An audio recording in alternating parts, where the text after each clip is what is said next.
আরবি ভাষা শিখুন চ্যানেলটি সাবস্ক্রাইব করুন। যারা আরব দেশে আছেন ভিডিওটি তাদের জন্য। ওই শাহাদা এর অর্থ এটা কি? ওই শাহাদা তার মানে এটা কি? আমরা বলি এটা কি? আরবিতে বলতে হবে ওই শাহাদা। হাদা এর অর্থ এটা। ওই এর অর্থ কি? হাক বিন হাদা এর অর্থ এটা কার? হাক বিন হাদা তার মানে এটা কার? আমরা বলি এটা কার? আরবিতে বলতে হবে হাক বিন হাদা। আমরা বলি এটা কার? আরবিতে বলতে হবে হাক বিন হাদা। হাদালিমিন এর অর্থ এটা কার জন্য? হাদালিমিন এর অর্থ এটা কার জন্য?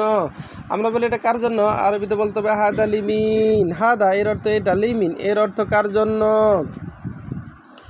হাদা জেদিদ এর অর্থ এটা কি নতুন? হাদা জেদিদ এর অর্থ এটা কি নতুন? আমরা যদি কাউকে প্রশ্ন করি এটা কি নতুন, আরবিতে বলতে হবে হাদা জেদিদ তার মানে এটা নতুন। মিনসাপ এর অর্থ কে দেখেছে? আবার মিনসুপ এর অর্থ কে দেখেছে? আমরা বলি কে দেখেছে, আরবিতে বলতে হবে মিনসুপ। আমরা বলি কে দেখেছে, আরবিতে বলতে হবে মিনসুপ। মিন এর অর্থ কে, সুপ এর অর্থ দেখেছে। মিনসুপ তার মানে কে দেখেছে। মিনাক্কেল কে খেয়েছে? মিনাক্কেল কে খেয়েছে? আমরা বলি কে খেয়েছে, আরবিতে বলতে হবে মিনাক্কেল। মিন এর অর্থ কে, আক্কেল এর অর্থ খাওয়া। মিনাক্কেল তার মানে কে খেয়েছে। আনা মশগুল তার মানে আমি ব্যস্ত।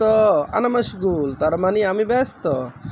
আমরা বলি আমি ব্যস্ত, আরবিতে বলতে হবে আনা মশগুল। আমরা বলি আমি ব্যস্ত, আরবিতে বলতে হবে আনা মশগুল। আনা এর অর্থ আমি, মশগুল এর অর্থ ব্যস্ত। হু মশগুল এর অর্থ সে ব্যস্ত। হু মশগুল তার মানে সে ব্যস্ত। আমরা বলি সে ব্যস্ত, আরবিতে বলতে হবে হু মশগুল তার মানে সে ব্যস্ত। এখানে মাশগুল এর অর্থ ব্যস্ত, হু এর অর্থ সে।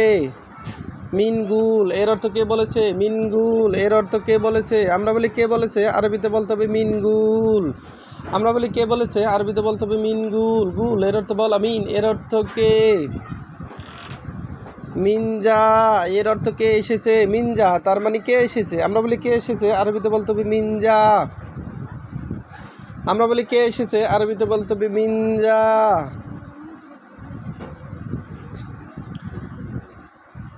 যা এর অর্থ এসেছে। আনা আস্তাগল এর অর্থ আমি কাজ করছি। আনা আস্তাগল এর অর্থ আমি কাজ করছি। আমরা বলি আমি কাজ করছি, আরবিতে বলতে হবে আনা আস্তাগল।